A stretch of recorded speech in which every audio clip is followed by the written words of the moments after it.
Bonjour, dans cette vidéo, nous allons revoir les fractions.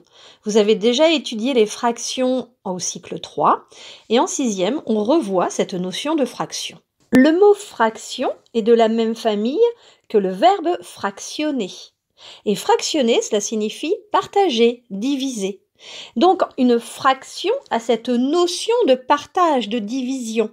Effectivement, souvenez-vous, si je partage cette unité qui est ici par exemple une pizza, un camembert, un gâteau, peu importe, c'est une unité, je la partage, cette unité, en 4 parts égales. Vous voyez, je la partage, je la divise en 4 parts égales. Eh bien, si je prends une part de cette unité, de cette pizza, cela représente un quart de mon unité, un quart de ma pizza. Le nombre qui est au-dessus de la barre de fraction s'appelle le numérateur. Et le nombre qui est en dessous de cette barre de fraction, donc le nombre qui est en bas, s'appelle le dénominateur. Eh bien, le dénominateur, ce nombre donc qui est en bas, nous indique en combien de parts j'ai partagé mon unité. Ici, mon unité, elle a été partagée en 1, 2, 3, 4 parts. Et 4 parts égales. Donc au dénominateur, j'ai bien 4 parts dans mon unité. Et au numérateur, j'indique le nombre de parts que je prends, que je colorie, que je mange, que je sélectionne. Ici, j'ai sélectionné, j'ai pris une part. Donc je note 1 au numérateur. J'ai colorié une part parmi les 4 qui étaient faites dans mon unité. Donc vous retenez bien que le dénominateur indique le nombre total de parts dans l'unité. J'avais effectivement ici partagé l'unité en 4 parts égales. Et le numérateur indique le nombre de parts que je prends, que je sélectionne, que je colorie. Alors à chaque fois que je parle de parts, il est évident que ce sont des parts toutes égales. Si par exemple mon unité est un triangle comme celui-ci et que je fais 4 parts dans ce triangle, mais voilà mes parts, eh bien vous vous rendez compte que cette part-là est beaucoup plus grande que celle-ci.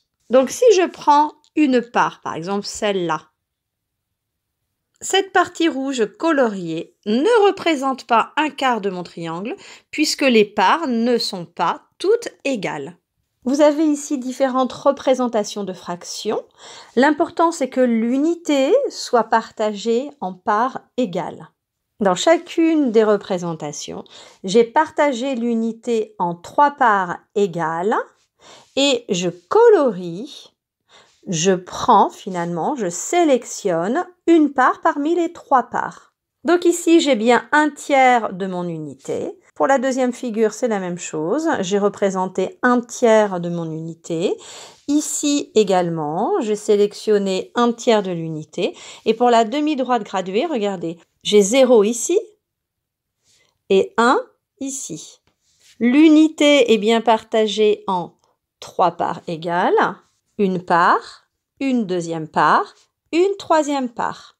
J'ai donc ici un tiers, un autre tiers, un troisième tiers. L'origine de ma demi-droite graduée est ici, c'est le point d'abscisse 0.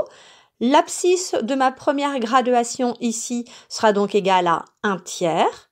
Et attention, l'abscisse de ma deuxième graduation est égale à 2 tiers. Parce qu'ici, j'ai un premier tiers. Ensuite, j'ai encore un tiers, donc j'ai un deuxième tiers. Donc en tout, un tiers plus un tiers, j'ai bien 2 tiers. Et ma troisième part représente également un tiers.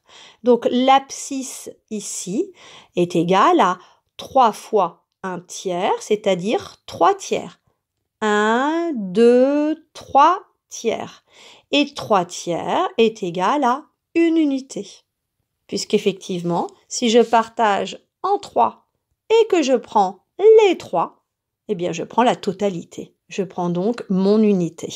Comme ici, si je prends les 3 parts, j'aurai 3 tiers, c'est-à-dire l'unité entière. Donc ici, dans cette unité, j'ai bien un tiers de représenté en rose. Même chose ici, j'ai 1/3 en rose. Même chose ici, je colorie 1/3 de mon unité. Et sur la droite graduée, 1/3 est ici représenté en rose. Ces 4 fractions ici, 1, 2, 3, 4, sont égales. J'ai bien à chaque fois 1/3 puisque j'ai partagé l'unité en 3 et que je prends une seule part.